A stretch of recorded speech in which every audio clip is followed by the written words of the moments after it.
Hey guys, my name is Abdul Shakur and you're watching my third video as part of my 10 years as an entrepreneur series. And today I'm going to talk about one of the biggest challenges that not only I've faced but every entrepreneur goes through at some stage in time, especially if you've come from a diverse background. So the pricing struggle is something that we all face.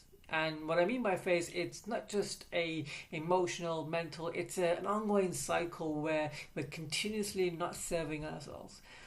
They could be industry prices, they could be prices or guidelines where you look at your competitors, but most of the time we feel as though that we need to charge less so we can bring in the business and people are more likely to pay because of the price points. So I want to talk to you guys about probably some, not only just give you some key points but also give you some reasons behind why we need to increase our prices. And I hope this video is it'll be quite a long video, but hopefully I'll keep it within 10 minutes. Number one, limiting yourself. By charging the prices you're charging, sometimes we need to realize that we're limiting ourselves. And what I mean by that is limiting yourself from a point of you can't build a business, you can't start to hire staff, you can't do other things or take on more clients if you don't increase your prices. And how to look at this sometimes is, if you're spending so much time on a client and you're not getting paid enough for that client and it's not serving your business or you're serving your lifestyle, then you need to start looking at things slightly differently. I understand that it's a challenge within itself, and I'll be addressing this later on. But you need to start measuring the time it takes for you to do a task or for you to work on a client, and where you're actually limiting yourself. And it's happened to me in the past. I think I was charging £1,500 for a client a month, but I was spending probably 30-40 hours, probably even more every single month. I was traveling every day for a whole week just to service this client and look after them. But I realized I wasn't going to build a business. I was just running myself to the ground and not getting paid for it just for that finance or just for that security. And by that client moving away, it actually served me more, so I can now look at my business in a totally different way. Number two, and this is something that, again, you might not agree with, but sometimes it's okay to charge less. And there's probably two main reasons why we can charge less. One is consistency of income. If your client is someone that's a recurring fee and it gives you a sense of security, then it's okay to charge that. But remember, only do this for a period of time. There has to get to some stage where you're like, okay, 6 months down the line, I need to start increasing my prices or doing things different or take on more business. You need to get to that point. The other thing is confidence.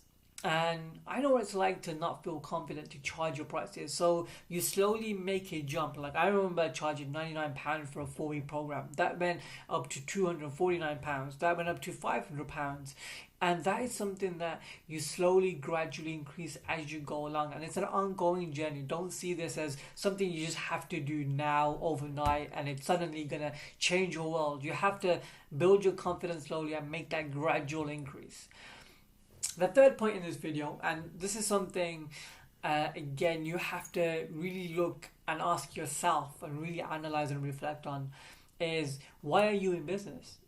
I know what it's like when you don't have responsibility or you don't have certain things, it's okay for you to be a freelancer, or it's okay for you to, just be someone that lives by. You don't have no financial stability, you don't have plans to buy a home, you're kind of enjoying life, living in the moment, you've got a bit of a lifestyle, you're outgoing, you get paid enough to keep you going, but it's not a lot for you to secure a financial future.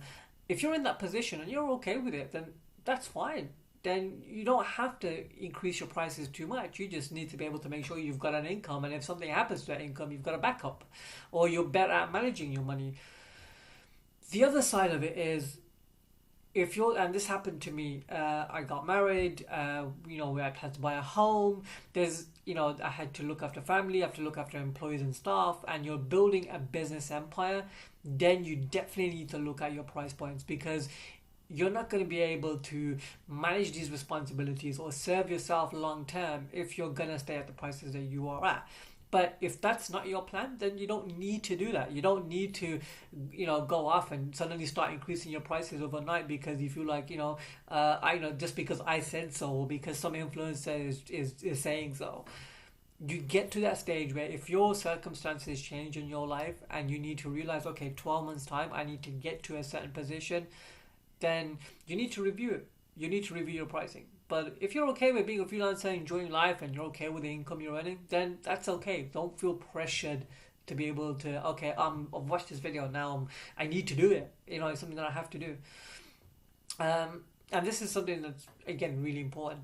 The other point which I really want to cover, and this is something that I've learned along the way, is we all have a mental struggle with pricing, and we have to accept it. I grew up in a household which is surrounded by debt. We didn't have a lot of money, and I looked elsewhere, and my relationship with money was really sort of tainted. It wasn't great. Like, I never known what it's like to have £1,000 cash in my hand. I never knew what it was like to have a lot of money. So everything I earned, I spent. And that relationship with money needs to start improving by your habits of how you manage your money. But also, because of that mental struggle, it gets affected by different things. There's different factors in place. Like, it could be, other people saying, oh, you can't charge this much. What I've learned is the people that often tell you or don't buy from you but have a comment to say, they're not going to pay your bills. They're not going to finance you. So why would you value them? I have to go where I'm valued. I've had to move city. I had to move to London just to charge the prices I did. I had to pivot my business into a totally different industry that I had no experience in, but I knew that I could add value to that industry to be able to charge more prices. And it's okay to pivot. I covered pivoting in a different video, so go back to my last video where I talked about pivoting if you need a bit of a reference.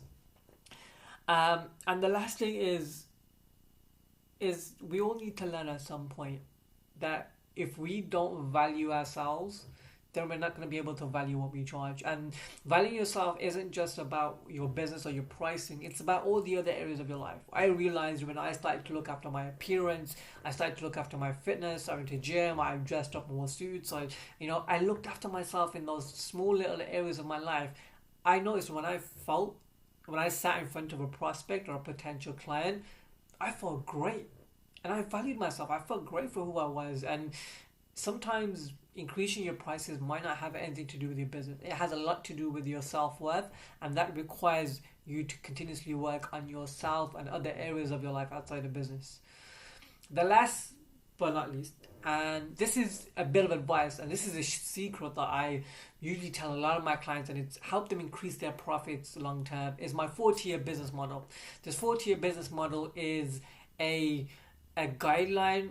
It allows you to increase prices, allows you to have different price points for different types of customers, but essentially it's a way for you to be able to slowly charge more but also have more money in your business. And I call this 4-tier model as my fundamental of business. Tier number one is your free community.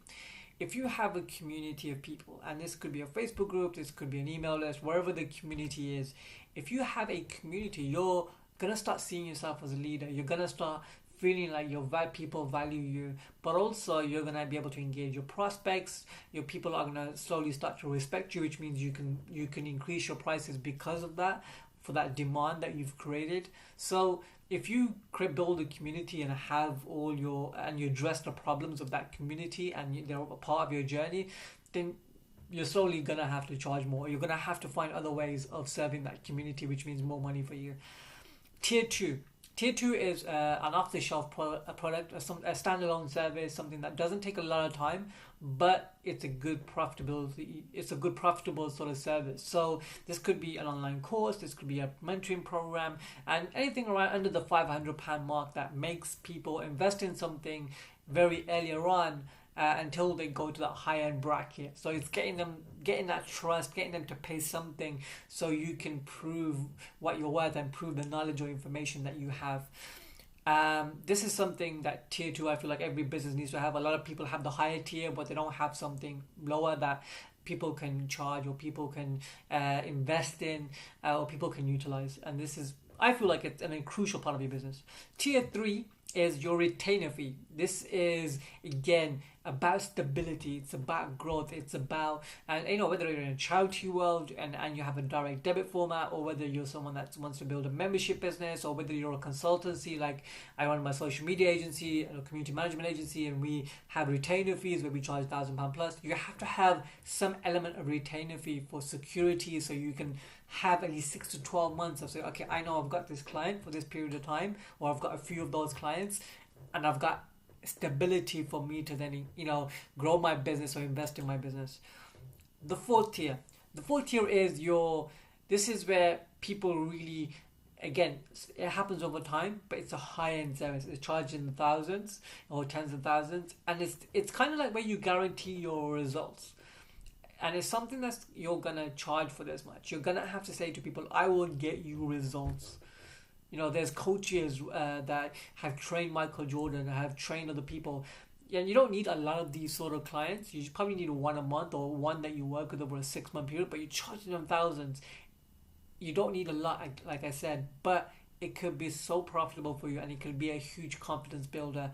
I'm in property industry, so I make money from introductions, and that could be a huge lump sum. Not only gives me that financial security, but it gives me that sense of confidence that I can go out and build a business. I can charge more. I've got a bit of backing. So have some level of high-end service in your business for you to be able to have freedom, be able to buy the nice things, be able to invest in assets or invest in a business. I hope that helps, guys.